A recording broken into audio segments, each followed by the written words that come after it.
hace libre pero la sociedad lo encarcela, idea fundamental en la que se basa la obra El contrato social de Juan Jacobo Rousseau.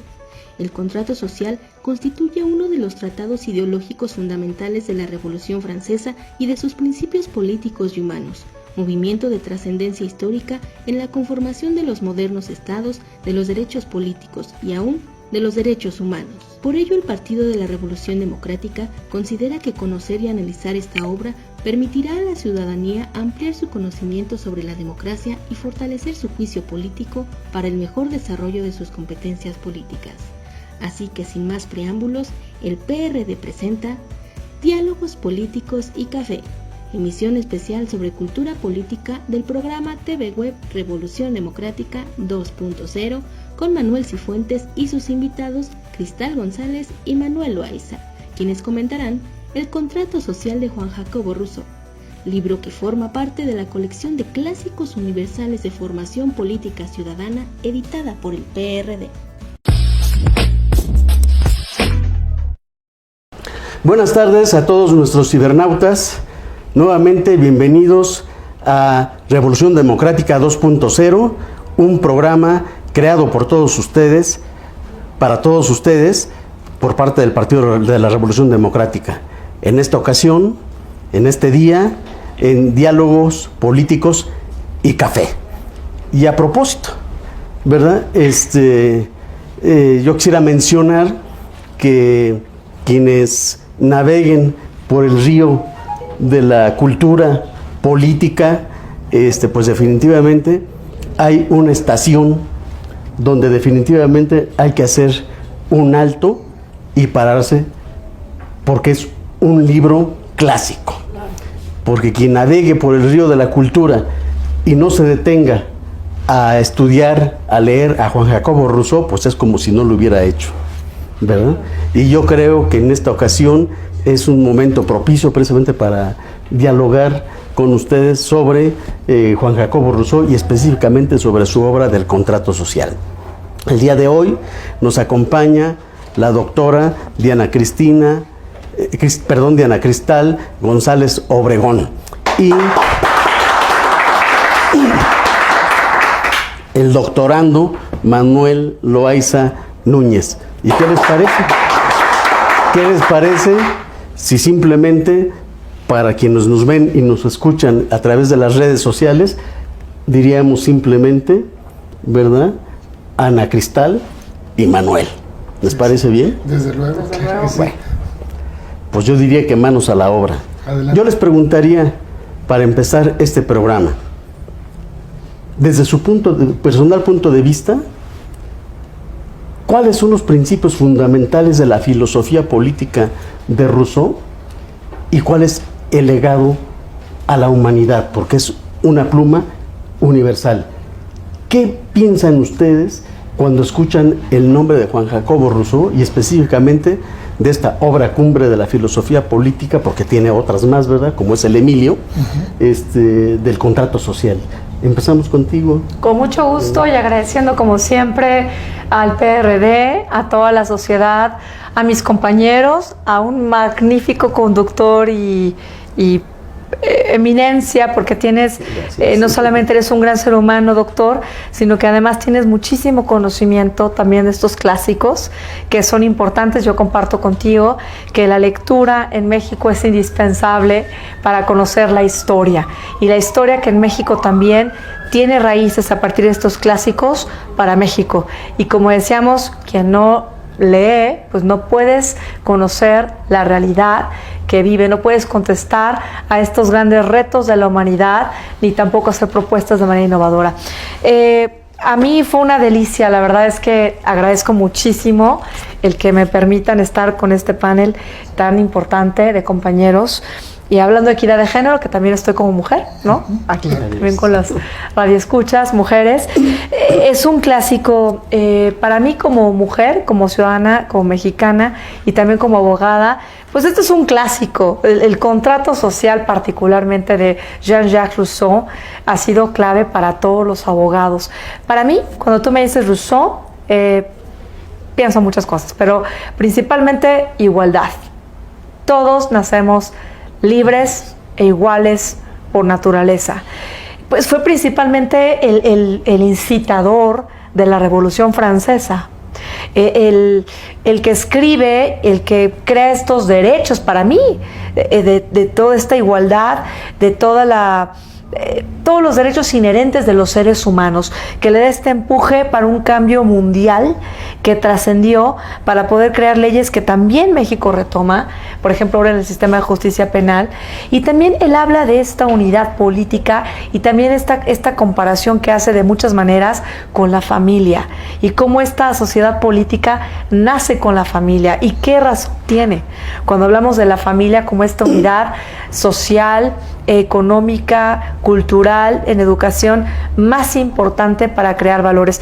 Y algo que me llama mucho la atención, y a lo mejor me estoy adelantando y si hablo mucho me callan, por favor, que tiene que ver con pues este comparativo, de acuerdo a lo que él vive, de la monarquía, donde dice que la democracia pues es la más exigente, entre otras comparaciones que hace él para describirla, y creo que tiene mucha razón, porque cuando dices que la democracia es para los pueblos pequeños, porque ya entre más número de población pues es más difícil, pues sí tiene mucha razón, porque el ser democráticos va más allá de la palabra, es realmente tener esta tolerancia, pero también esta inclusión de decir, bueno, yo no pienso como tú, pero respeto tu opinión y me abro para aprender cómo tus ideas pueden abonar a las mías y hacer propuestas incluyentes para las mujeres y para los hombres. En materia de justicia penal, que a mí me encantan los clásicos, siempre traducirlos a la ley, porque la ley es la base, nace para regular todas las conductas humanas. Y ahora que vimos un cambio de justicia penal y también en transparencia, en anticorrupción en el país, pues qué importante es leer a Rousseau y entender que pues para hablar de democracia y inclusive más allá del reto, que él habla de una población que es muy extensa y que entonces no puede hablar de democracia, el decir, bueno, pues entonces vamos a ir más allá y decir que sí cumplimos con un gobierno democrático porque nos abrimos al pensamiento de todos. Si tú no te abres al pensamiento de todos, si te cierras a ideas, quien sea, ciudadano, quien quiera que sea, entonces podemos cerrar y podemos dar una respuesta o propuestas que no pueden contestar ni atender a las necesidades de la sociedad. Es un clásico brillante. Esta obra, incluso por muchos historiadores, no sabemos si es verdad o no, pero refieren que está inconclusa, porque él podría haber escrito mucho más sobre este libro, pero ciertamente el contrato social nos define como sociedad y es la base de la creación de muchos instrumentos jurídicos que rigen actualmente en el mundo. Así es, en efecto. Rousseau dice que la familia es el germen de las sociedades políticas. Es la primera organización que se da. Y dice, bueno, todos, absolutamente todos nacemos libres por naturaleza. Somos libres, ¿verdad? De manera natural, ¿verdad? Dice, nada más que en la familia, que es donde empieza en sí la organización social, pues lo asemeja, dice, el padre viene a ser una especie de gobierno, mientras que los hijos vienen a ser una especie del pueblo, y que en sociedad están unidos porque los hijos necesitan del cuidado del padre y el padre tiene que cuidar a esos hijos, pero que una vez que estos adquieren la mayoría, vamos a llamarle así, pues todos recobran su libertad y pueden ir formando precisamente una evolución hacia nuevas sociedades, ¿verdad? Más mayores de tipo político. Manuel, ¿qué nos definitivamente sí. Ahorita que hablaba la doctora en particular de la igualdad, también es en base a la libertad. Al final del día es esa igualdad, no digo, es el germen, igual así como la familia de la organización política, pero también es la libertad, porque al final del día todos cedemos esa libertad, ese poder intrínseco a cada uno de nosotros para constituir un todo, y al final de cuentas las partes gozan de las particularidades del todo, y el todo no se podría explicar sin esas partes. Y es tan importante porque dice, yo no estoy cediendo totalmente mi libertad, cedo una parte de mi libertad, estoy delegando ese poder que yo tengo, que si en algún momento en la etapa primitiva era libre y yo podría hacer lo que quiera, en el momento que yo me autolimito, estoy cediendo a los demás. ¿Por qué? Porque yo, lo tocabas hace un momento, ¿no? ¿Cuál es la razón de formar el cuerpo social? Pues al final del día es la autoprotección. ¿Y cómo nos vamos? Pues libremente nos unimos para que en la unidad de todos nos defendamos en individual, y cada vez que te agreden a ti me están agrediendo a mí, cuando te ofendan a ti tengo que responder yo porque somos parte de ese todo. Creo que esa es la parte que me parece que nunca va a pasar ni de moda, ni va a dejar de ser una enseñanza. Es más, ahora que lo retomé cuando me decían de este programa, yo lo leí por primera vez creo que en 1977, y haciendo cuentas, no sé si lo he releído 2 o 3 veces. El año pasado le di una repasada por algún documento que escribí, y ahora que lo repasaba, debería ser un texto obligado, no voluntario. Claro que cuando lo ves con los años dices, qué preciosidad de texto, qué razonamiento, qué lógica de articulación desde la familia hasta el Estado contemporáneo, y sobre todo me gusta mucho la exigencia de la democracia. La democracia no es para menores de edad, es para adultos. La democracia nos hace responsables. Esa independencia de la que hablabas, del hijo de los padres, los libera a los dos. A uno lo libera de la obligación de proteger y al otro lo libera de una dependencia. Pero entonces, ¿qué es lo que nos lleva? Es el consenso. Ya no es una necesidad la que nos mantiene unidos, es el consenso, es el contrato social, esa vocación de vivir, de construir juntos un proyecto en común, lo que nos permite hacer organizaciones, primero naturales, la familia, y luego las sociales y políticas, ¿no? Creo que es la parte que más me Pues vamos gusta. a un corte. ¿Y qué les parece si regresamos en un momento más, pero mientras saboreamos un exquisito Café de Chiapas. a propósito de diálogos políticos y café, un exquisito café del estado de Chiapas? Muy rico, por cierto, ¿eh? Chiapas, precioso. Vamos a un corte. Juan Jacobo Rousseau, considerado el padre de la democracia moderna, nació en Ginebra, Suiza, el 28 de junio de 1712 y murió en Hermonville, Francia, el 2 de julio de 1778. Sus ideas políticas influyeron en gran medida en la Revolución Francesa y en el desarrollo de las teorías republicanas. Expuso que la única forma de gobierno legal sería la de un Estado republicano donde todo el pueblo legisle. Una de sus obras más importantes fue el Contrato Social, que hizo surgir una nueva visión política basada en la voluntad general y en el pueblo como depositario de la soberanía. Para él, la democracia es el gobierno directo del pueblo, un sistema en que todos los ciudadanos libres e iguales manifiestan su voluntad para lograr obtener un acuerdo común, un contrato social.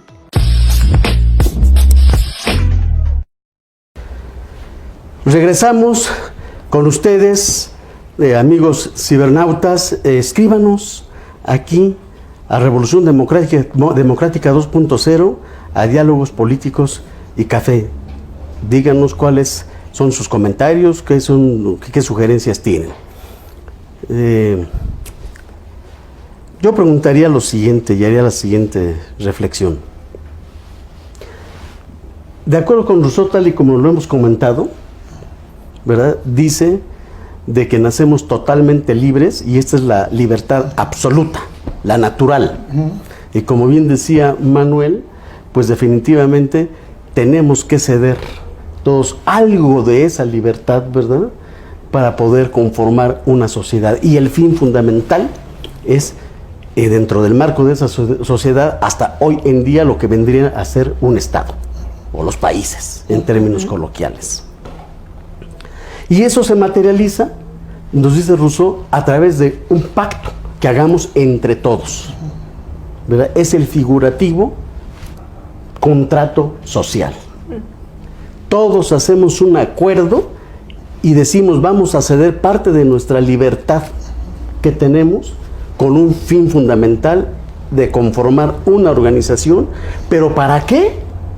Pues para que nos apoyemos, para que nos defendamos, ¿verdad?, ante el exterior, y de esa manera tener todo en armonía para el desarrollo, para la evolución de las propias sociedades.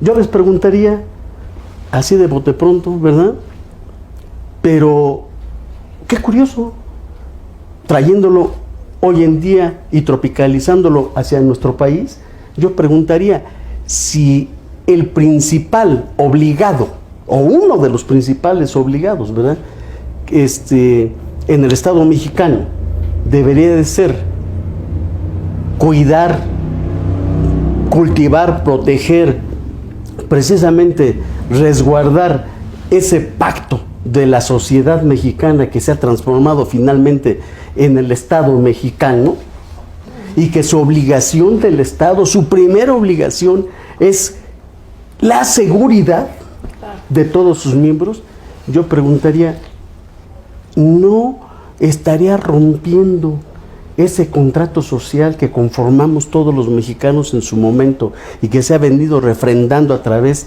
de las constituciones? Porque cada que tenemos una constitución, pues yo digo que venimos nuevamente a refrendar, ¿verdad?, nuestro pacto social.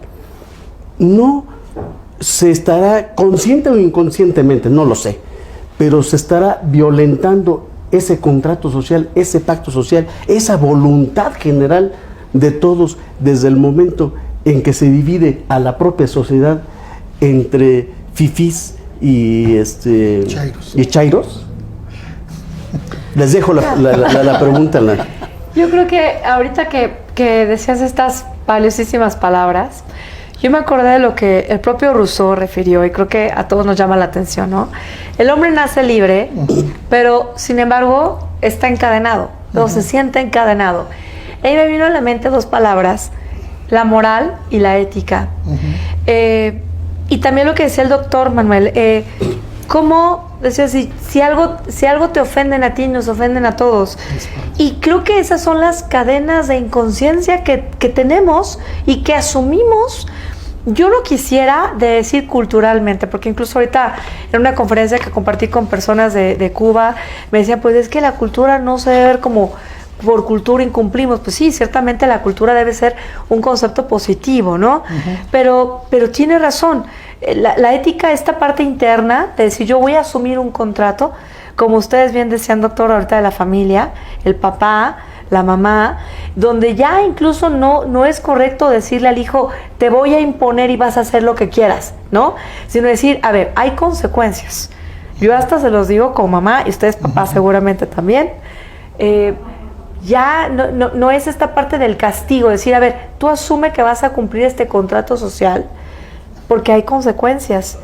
Un contrato implica dos partes, y esas dos partes tienen que estar conscientes de lo que implica el ser responsables de firmar y asumirlo. Y como sociedades de la familia lo hacemos. Entonces, creo que sí, esta división, pues, tiene que terminar, porque realmente todos somos una familia. Todos somos una familia. Y realmente cada hijo en una familia, cada personaje aporta algo. Es que como los dedos de la mano, ¿no? Cuando te preguntan cuál te cortarías, ¿a qué dedo no le ves función? Pues tenemos ninguno. Claro, todos tienen función, no me cortaría ninguno. No, porque ni con este, ni con este, porque así como el cuerpo es sabio, también yo lo visualizo como un cuerpo a la sociedad. El cuerpo social, que también habla Rousseau. Somos un cuerpo en el que cada órgano tiene un funcionamiento, y sin este no podemos funcionar. Entonces creo que sí nos falta despertar, diría yo, despertar y decir, asumamos el contrato que firmamos, asumamos la responsabilidad que implica.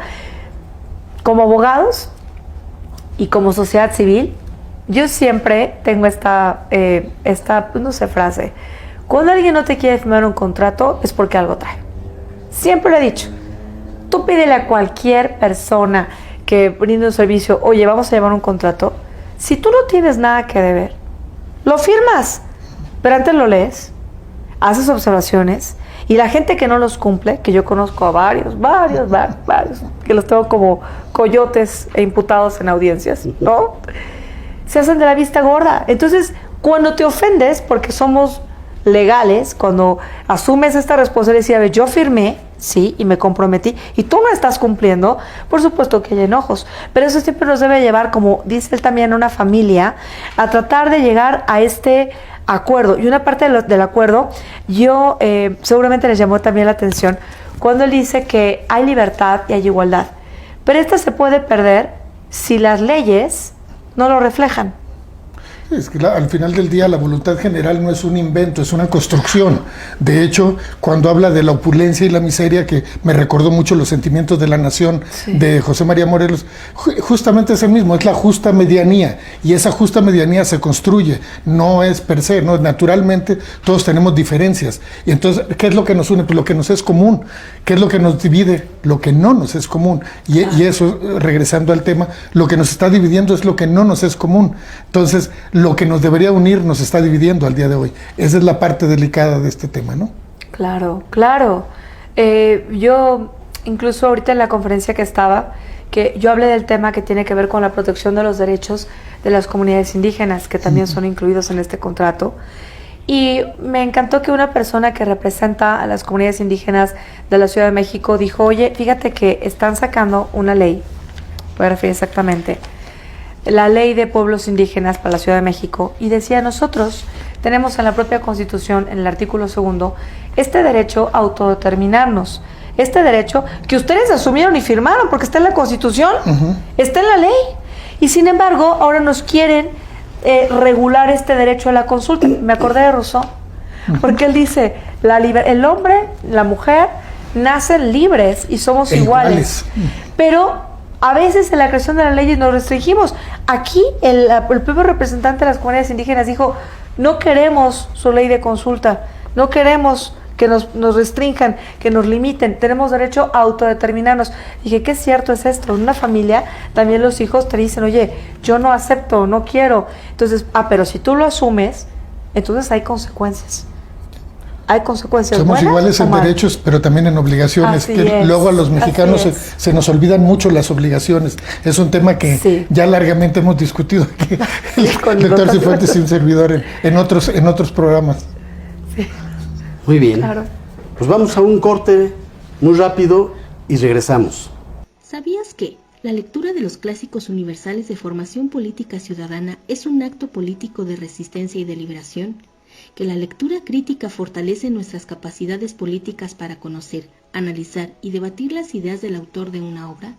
En esta cápsula sobre competencias políticas te damos algunos tips al respecto.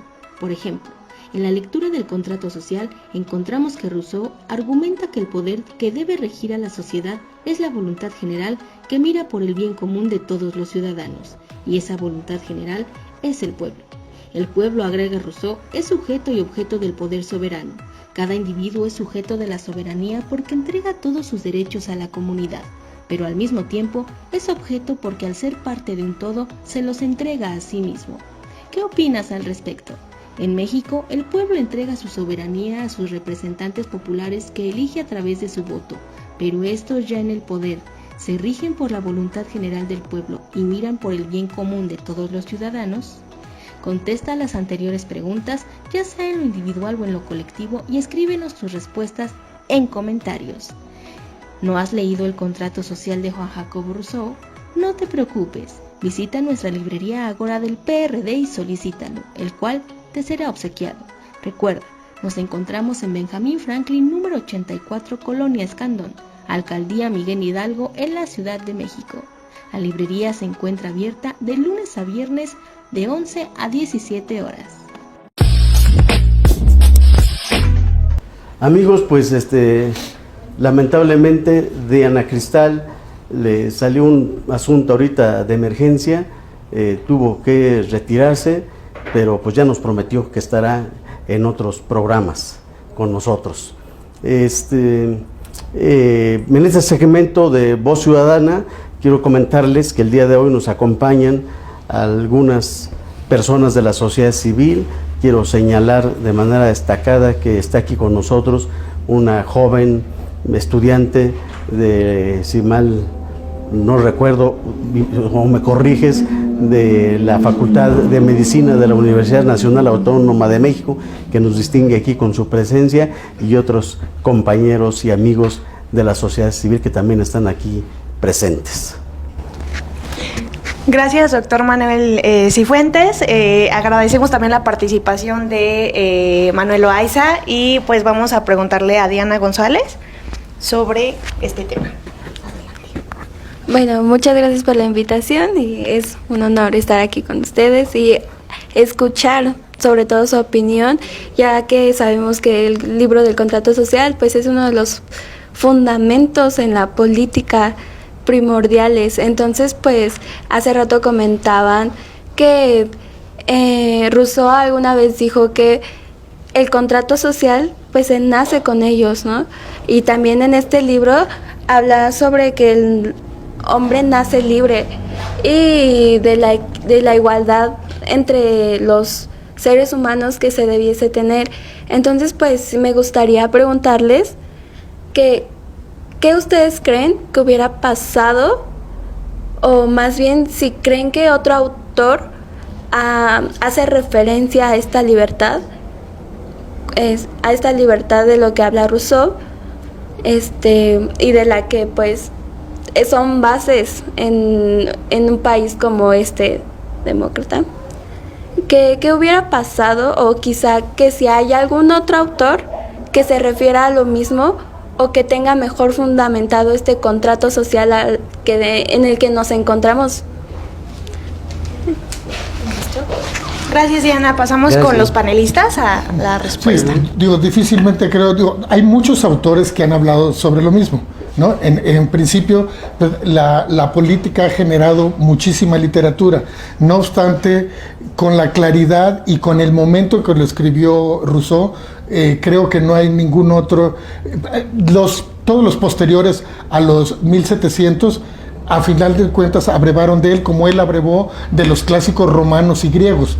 Y yo ahorita recuerdo, hace unos meses terminé de leer un libro de Yuval Noah Harari que me encantó también. Es una mini reseña histórica que se llama De animales a dioses. Y justamente cuando habla de la evolución del Homo sapiens, ¿no? Cómo pasamos de ser un animal entre todos, un poquito a lo que se refiere a la libertad natural a la que se refiere Rousseau, y luego vamos evolucionando cuando cedemos esa libertad en aras del bien común, porque al final del día el contrato social no se puede entender sin dos elementos: la voluntad general y el bien común. De hecho, nuestra Constitución, el artículo 39 es muy claro en ese sentido también, cuando establece que todo poder público dimana del pueblo y se instituye para su beneficio.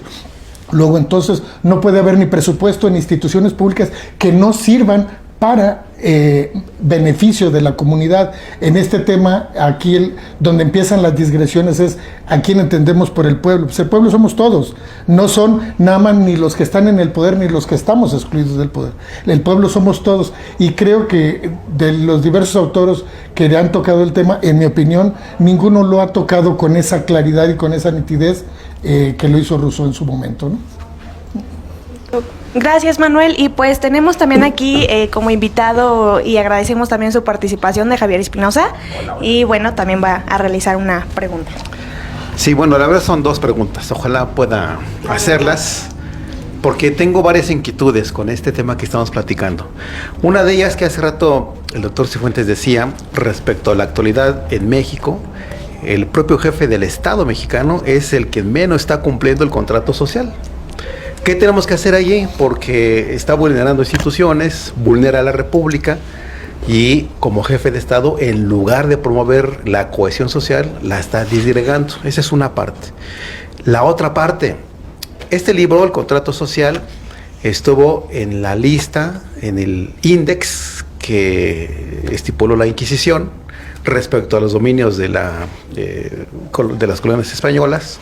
De todos modos, estando en el índice o no, llegó a México, lo leyeron muchos mexicanos, fue incluso también parte del sustento de la Revolución de Independencia, lo leyó Hidalgo, desde luego, para empezar, Miguel Domínguez, el Corregidor, muchos actores. Ahora, en la actualidad, que no tenemos un índice de esa naturaleza, que no están prohibidos, ¿por qué los jóvenes no se allegan para poder leer, no este libro, sino todos los clásicos que están a disposición? Creo que en las escuelas ya no se deja leer como antes.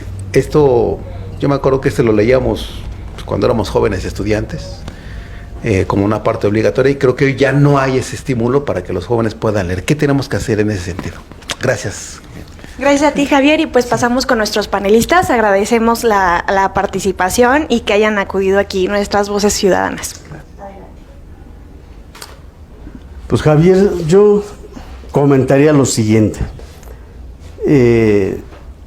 Tal y como lo hemos abordado hace un momento, digamos de que si la primera obligación de cualquier Estado, no solo del mexicano, de cualquier Estado constituido hoy en día en el mundo, ¿verdad?, es la seguridad, es la armonía, es el bienestar, el desarrollo, el progreso, etcétera. Y en ese sentido, de acuerdo con los poderes legítimamente establecidos, cada quien en su respectiva función, debe ser su deber cumplir con esas obligaciones, ¿verdad?, ya sea como titular de un poder o en un cuerpo colegiado de otro poder, pues me parece que es un desatino el hecho de que estas personas, estas me estoy refiriendo no necesariamente a los que están ahorita, este tipo de personas que llegan a ocupar estos cargos, ¿verdad?, que no cumplan con ese deber, ¿verdad?, pues me parece que no están cumpliendo con el compromiso y con la razón de ser del contrato social, porque parecería que en todo caso, en lugar de cohesionar a la sociedad, parecería que en todo caso la están disolviendo o poniendo algunos elementos, ingredientes pendientes hacia ello. Si me permites un apunte, perdón, nada más te interrumpo tantito. Hay una parte donde Rousseau incluso señala, el contrato social es entre pares, es entre iguales. Construimos ese cuerpo social y no es de relación de suprasubordinación, o sea, no es del rey o del príncipe hacia los súbditos, es entre iguales. Entonces, en esa medida creo que habría que de entender también que los ciudadanos no estamos haciendo una parte importante. Perdón. Qué bueno que ya lo tocaste, porque era con lo que iba yo a concluir este breve diálogo, ¿verdad? Y respuesta a Javier. Pero también hay otra frase que me parece de veras muy interesante, muy importante, muy profunda, de Juan Jacobo Rousseau, que dice textualmente lo siguiente. Dice: la fuerza ha hecho los primeros esclavos. Es decir, la fuerza originaria de cuando teníamos esa libertad total, absoluta, ¿verdad?, que era medirnos entre todos nosotros por nuestra propia fuerza, ¿verdad? Algunos terminábamos siendo súbditos, en términos genéricos, esclavos de otro, o esclavos, ¿verdad? Dice, continúa, su cobardía los ha perpetuado. Entonces yo comentaría, en razón a tu respuesta, ¿y qué hacer? Pues yo diría, si un gobierno determinado, en un lugar determinado, no está cumpliendo con sus obligaciones primarias, primogénitas, ¿verdad?, pues ahí está precisamente el deber y obligación del que hablaba Manuel, de la sociedad, de exigir a esos gobernantes de que cumplan debidamente con todo lo que de parte de nuestra libertad total, absoluta que teníamos, cedimos para conformar a una organización política. Y esa parte que cedimos, pues nada más y nada menos que está contemplada, plasmada, pues en una constitución, su nombre lo dice, ¿verdad? Es la forma en que en cada momento y de manera permanente, a través de la historia de un país, de un estado, ¿verdad?, viene cada vez, cada determinado periodo formal, ¿verdad?, a refrendar ese pacto social y donde están plasmados lo que yo estoy cediendo, ¿verdad?, a ti para que gobiernes al Estado y con qué derechos me estoy quedando yo. Y dentro de ese marco de los derechos que yo tengo es a exigirte que cumplas. Por eso yo estoy de acuerdo con Rousseau cuando dice que la cobardía los perpetúa, o sea, nos perpetúa como esclavos, no esclavos a la manera antigua, ¿verdad? De que traíamos grilletes y demás, ¿verdad? Diríamos hoy un neoesclavismo, ¿verdad?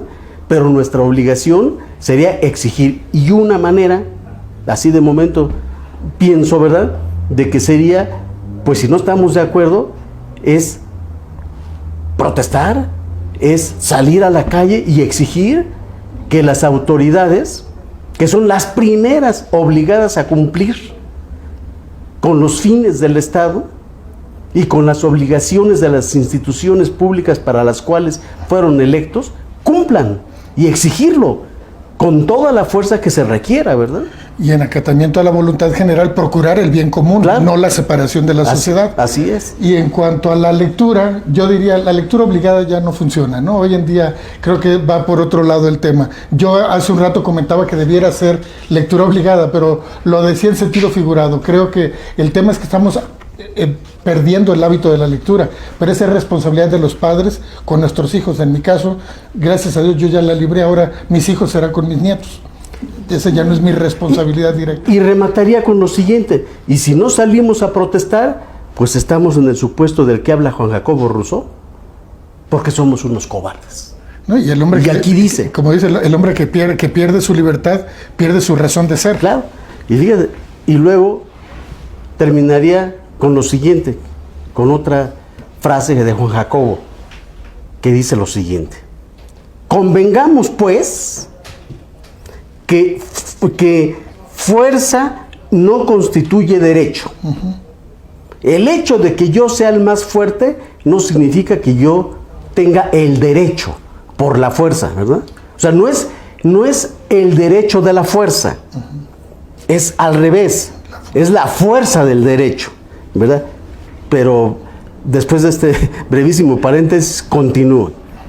Entonces, o regreso nuevamente. Convengamos, pues, que la fuerza no constituye derecho y que no se está obligado a obedecer, sino a los poderes legítimos. Y yo preguntaría, ¿y cuando los gobernantes no están cumpliendo con sus deberes, con sus obligaciones, aunque hayan sido electos en un momento dado, tienen la legitimidad para hacer lo que les plazca? Vamos a corte. ¿Vamos a un corte? Bueno, eso nos dice nuestro staff. Pues ni modo, vamos a un corte, pero que ahora sea vamos a saborear un exquisito aroma de café, pero ahora nos vamos al estado de Veracruz, de un café veracruzano. ¿Cómo están? Pues una vez más bienvenidos a este segmento que a mí me gusta mucho. Yo quería, ¿verdad?, entrevistar a otra persona, pero adivinen qué, se nos atravesó Don George. ¿Cómo está usted, Don George? Bienvenido a su programa, aquí. Oiga, ya le gustó venir, ¿no? Sí, pues me gusta. ¿Le gusta? Sí. Oiga, yo no puedo evitar preguntarle, ¿por qué sigue con su disfraz, oiga?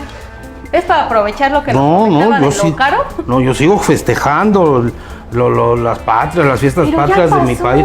Sí, pero acuérdese usted que en 1810 fue cuando se levantó en Armas Hidalgo para hacer la independencia. Sí, ya nos contó la historia muy buena. Y duró 11 años. Sí, claro, hasta que entró. 1821. Sí, claro, con la entrada del ejército trigarante. ¿Me permite tantito? No, sí, no. No, pues sí, eso es su programa. No, estoy complementando, don bueno, George. entonces espéreme tantito. Sí, efectivamente. ¿Quién comandaba el ejército trigarante? Agustín de Iturbide, señor. Nada menos Vicente que Guerrero. el Chente Guerrero. Así es. Entonces, si ellos duraron 11 años en consumir la independencia, porque yo no voy a durar 11 días en mi festejo. Yo mañana lo termino, 27. ¿Hasta mañana? Ah, pues entonces luego. ¿Y no le dijeron nada en su casa? No, me hubiera recordado. Estábamos bien. No, pues yo pregunto, porque pues 11 días de fiesta. Ah, no, pero porque estamos barriendo las calles de los cohetes y todo eso. Todavía. Estamos en trabajo laboral. Faena. Otro también. No interrumpan a don George, que ahora viene que por eso se comió Entonces, gallo, don George. Ando crudo. Qué bárbaro. Y aguanta. Oye, ¿usted sabía que en Estados Unidos se mueren 50,000 personas al año por andar entrándole en Estados Unidos, don Ay, George. vale, ma, yo soy mexicano. Ah, no, bueno, pero pues de qué hace daño el alcohol. Pero es bonito festejar. No, sí, pero Y un más la día, don independencia. George, ya uno ya anda trabajando, ya hasta vamos a ver el arbolito de Navidad. ¿Para cuándo? No, pues ya para diciembre, pero uno ya anda en otras cosas y usted sigue con lo de la independencia. Ya le repito yo a usted, son 11 años, yo 11 días. Perfecto, don George. Pues cuéntenos, ¿qué lo trae por aquí? Cuéntenos. Pues aquí que iban a regalar un, ¿cómo se llama? Un libro. Ah, sí, claro que sí, Un el del libro de- contrato social del que contrato estábamos social. hace rato escuchando al doctor Cifuentes, el contrato social de Juan Jacobo Rousseau. ¿De quién? Juan Jacobo Rousseau, No. el padre de la democracia. Ah, no, entonces no es el libro que me dijeron. Sí, claro. No, que porque es. el que me van a regalar a mí es Jean Jacques. Pues sí, don George, pero es que viene en francés. Pero oui, yo le digo perdón. Juan Jacobo Rousseau, el padre de la independencia. El padre de la independencia. Oigan, ya me está usted revolviendo con tanto sombrero y... Padre de la democracia. De la democracia, don Por George. favor, ubíquese tantito. ¿Sí sabe el libro que va a regalar? No, sí, claro que, Pues que sé entonces, quién es, pero con tanto sombrero Por favor, y, también. y Entonces, mollo. ponga orden. ¿Cuál padre? ¿De qué entonces? Pues es que fíjese que estaban regalando este libro porque el tema es hablar de política. ¿Usted sabe qué es la política, don George? A ver, ilústrenos, por favor, que nos Fíjate ilustre que- a poco, ¿no? Con esa historia que Bueno, nos espérame. contó de la independencia. Yo me quedé, no sé ustedes, yo me quedé impactadísima, así que por favor, ilústrenos, don George. ¿Qué es la política? Bueno, no habrá un tehuacancito ahí con limón, ¿no? No creo. Unos cacahuatitos, algo nada. Si no está en la cantina. Bueno, pues suda uno también aquí. Oiga, fíjate tú que... ¿En qué es la política? ¿De qué es la política, don George?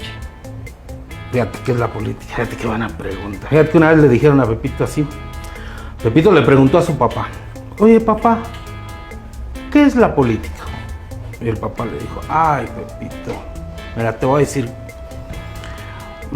tu mamá, como es la que administra el dinero, lo que traigo sí, yo sí, para el gasto. esto, el otro, entonces es el gobierno, ¿vale? Tu hermano es el futuro del país, tu hermano el pequeño. Sí, claro, porque está joven, ¿no? Exacto. Y tú eres el pueblo. Muy Ajá. bien. Y la ceñito que nos ayuda con los quehaceres de aquí del hogar, pues es la clase trabajadora, la clase obrera. Muy bien. Y yo, muy tu bien. padre, soy el sector capitalismo. Porque yo proveo, yo doy dinero, yo surjo. Yo surjo. Yo surjo. ¿No? Ah, pues, huevo. Yo surjo. Sí, claro. Yo surjo. ¿Y usted surge en su casa, don George? Sí, ¿O- pues es que soy magnánimo yo de amar. Pero con 11 días de fiesta, ¿sí surge o...? Otra vez, no salimos del chiste, ¿no? Por Bueno, favor. prosiga usted, don George, ¿Cómo por dijo? favor. Prosiga, don George. Ay, perdón. Bueno, y entonces yo soy el sector capitalismo y yo surjo a la casa. No se ría, eso es, No, así le no, dijo. don George, yo sé, Yo surjo. yo sé, Entonces fue Pepito a dormir. Ya me dijo mi papá que es la política. Se durmió. Pero a la medianoche le dio hambre a Pepito. No, sí, es que ¿no? da hambre, ¿no? Es como un hermano que tengo acá, hijo. ¿Sí? Le echamos candado al refri. A las 11 de la noche ponemos candado. Ah, de no, plano. Sí, ya no, ya. Adiós. Baja Pepito, va porque le da hambre. Pero antes de bajar despierta a su mamá. Mamá, tengo hambre. No, y la mamá perdida. No, pues es que está cansada. Sí, Oiga, el pero- quehacer, la escuela, la comida. No, porque tiene La a la administrar el señora, dinero tiene a la señora cansa. que le ayuda. Bueno, y entonces se baja. No, porque la señora está dormida. Va al cuarto de la señora que les ayuda a ver si le hace un sándwichito.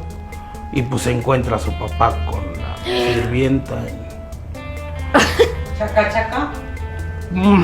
Exactamente. Y luego pues Pepito se espanta. No, Dice, pues no, sí. yo me voy. No, yo me voy de aquí. Yo me voy de aquí. Y que se va a su cuarto, ¿no?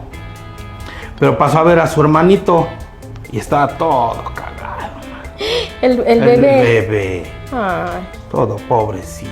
Luego pues se rosa. Oiga, don George, pero espéreme, ¿y todo esto qué tiene que ver? Porque me preguntó qué es la política. Ok, a ver, Y prosiga. Pepito al otro le dijo a su papá, papá, ya entendí qué es la política. Ah, ok, ahí viene la parte que quiero escuchar. Ay, le dijo el papá, ay, pinche Pepe, a ver, ¿qué es la política? Pues mira, ¿qué es la política? ¿Qué es la política?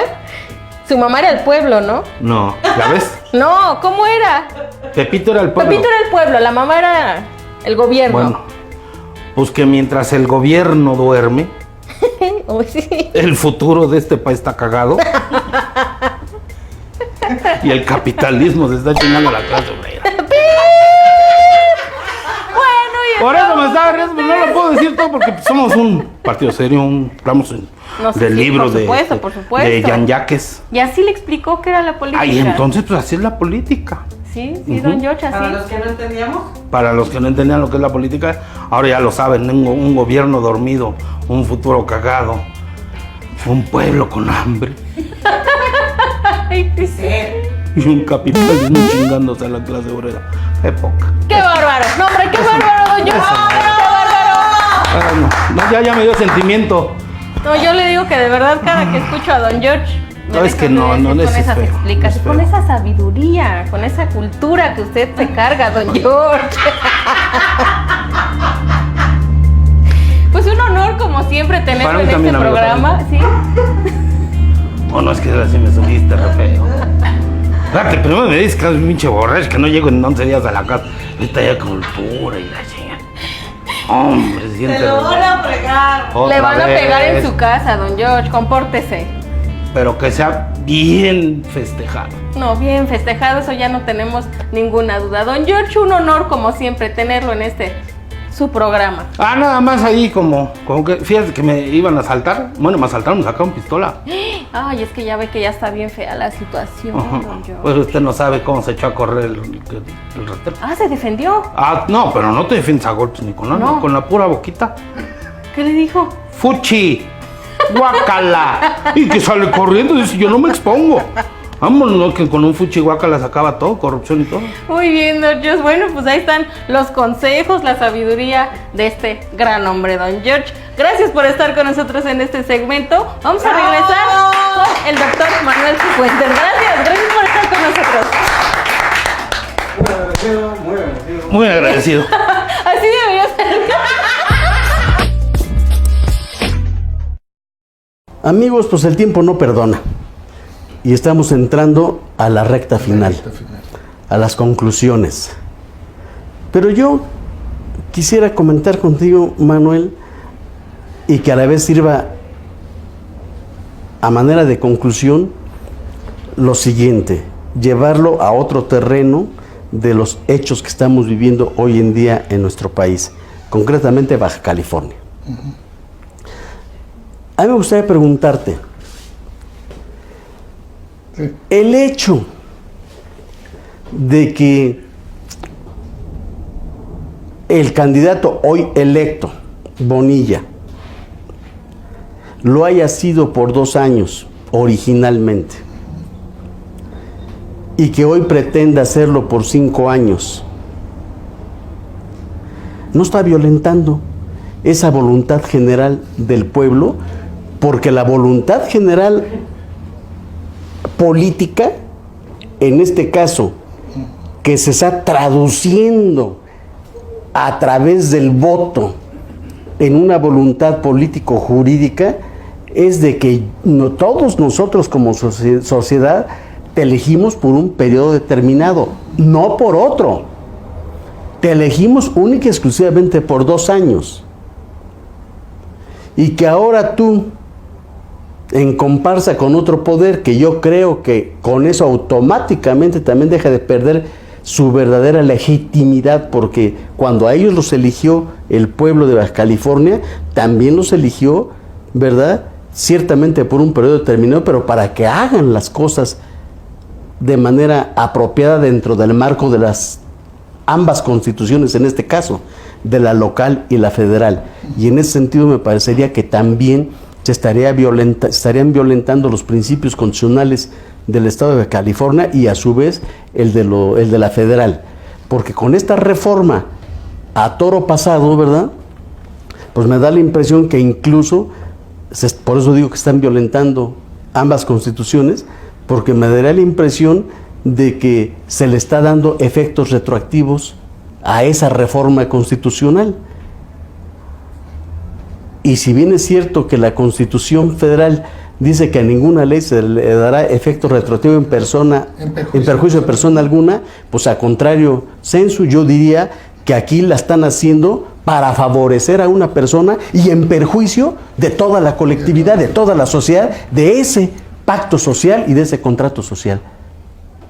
¿Qué nos podrías comentar al respecto? Sí, definitivamente, ¿no? Yo creo que el 133, cuando establece la supremacía, primero constitucional, y luego que ninguna constitución local podrá contravenir a la federal, pues claramente establece un parámetro, ¿no? Y si regresamos al tema de Rousseau, cualquier decisión del ente público, digo, partiendo de su premisa que no la describe en esos términos, pero digamos que los clásicos del Estado siempre han dicho, ¿qué es lo que constituye un Estado? Población, territorio y gobierno. El gobierno es un elemento, pero el gobierno no puede existir.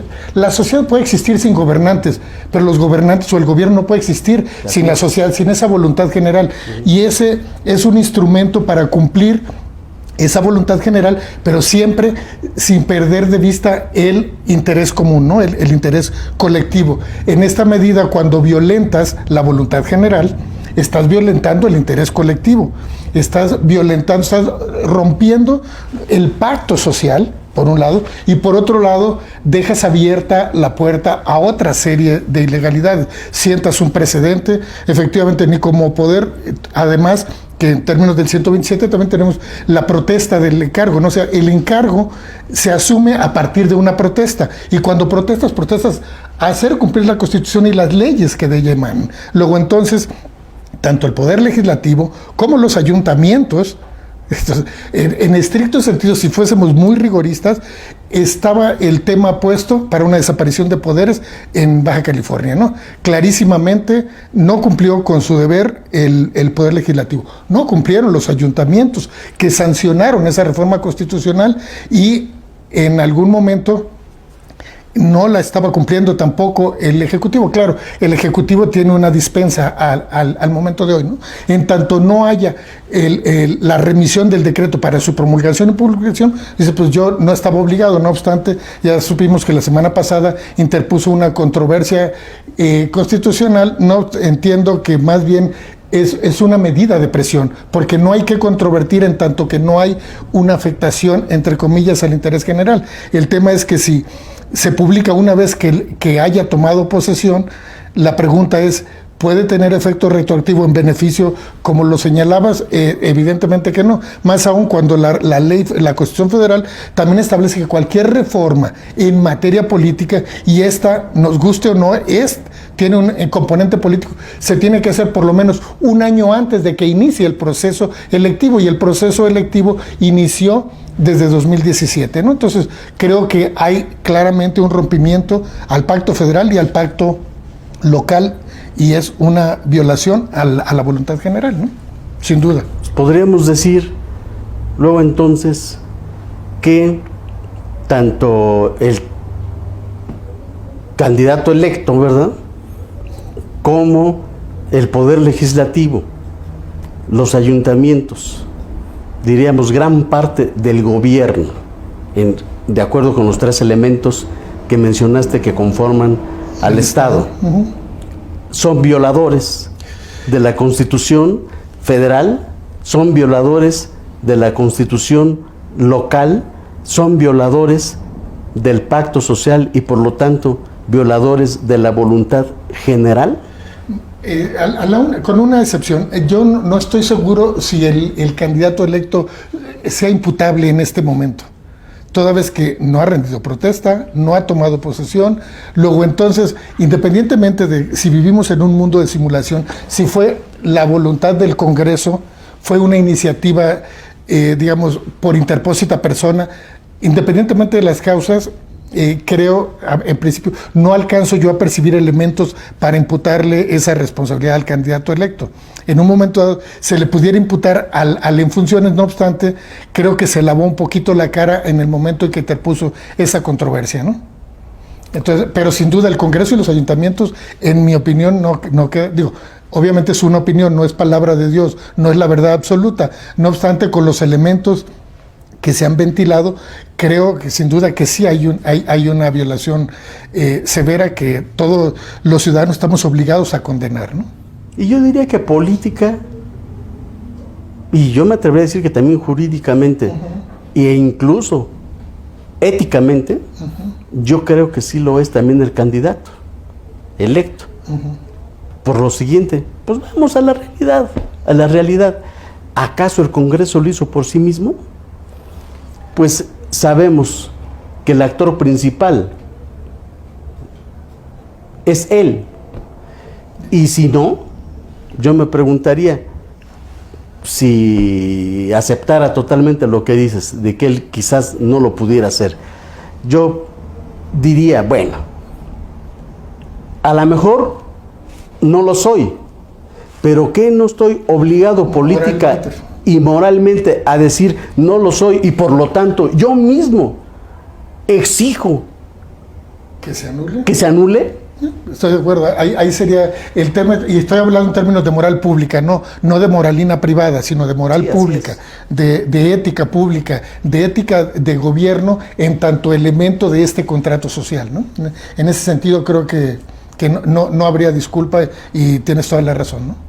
Yo creo que estaría obligado a hacerlo, ¿no? Sin duda. Si de veras no tuviera ningún interés y si de veras estuviera caminando por el camino de la rectitud. De acuerdo. De la rectitud política, de la rectitud ética. Y yo me atrevo a decir que dentro de la rectitud jurídica, porque como quiera que sea, él aún como persona, como ciudadano en lo individual, está dentro del marco de una gran organización social, ¿verdad?, que es el Estado, y dentro del propio marco de la Constitución que rige al Estado de Baja California y a la federal. Pues muy interesante el tema, como verán, no solo en estos espacios procuramos solamente hacer comentarios puramente académicos sobre lo que señalan los autores que comentamos, ¿verdad?, sino procuramos de esas enseñanzas, de ese legado que ellos nos han dado, estos grandes intelectuales, estas grandes plumas que en términos coloquiales diría yo, son plumas Mont Blanc, ¿verdad?, por la calidad de los autores. Procuramos traerlos y de alguna manera contextualizarlos y acercarlos a los cibernautas, a la población abierta, que son los que debiesen estar más interesados, todos los ciudadanos. Por eso invitamos a nuestros amigos que nos siguen a través de las redes sociales a los siguientes programas, pero también queremos hacer hincapié, porque esto es muy importante, que aprovechen el acervo cultural que ha realizado el Partido de la Revolución Democrática, y no solo que vean los programas de Revolución Democrática 2.0 y en lo particular este programa de Diálogos Políticos y Café, sino que se acerquen a la librería Ágora del Partido de la Revolución Democrática, porque aquí tenemos este acervo cultural a la mano de ustedes y totalmente gratuito. Es muy importante de que leamos a varios de estos autores para hacer más sólidos nuestros comentarios, nuestros propios principios, que podamos hacerlos mucho más fuertes, para tener más fuerza en un momento dado para la crítica, para el comentario y, ¿por qué no?, para la toma de decisiones, para la protesta y para la toma de decisiones, y exigir, ¿verdad?, porque es nuestro derecho y deber hacerlo como ciudadanos, si no queremos romper ese pacto social, esa voluntad general de la que habla Juan Jacobo Rousseau. Muchas gracias, buenas tardes. Gracias, Manuel, por tus valiosos comentarios. Muchas gracias a Diana Cristal, lo vuelvo a mencionar, que lamentablemente tuvo que retirarse, pero que estará en otros programas con nosotros. Hasta la próxima.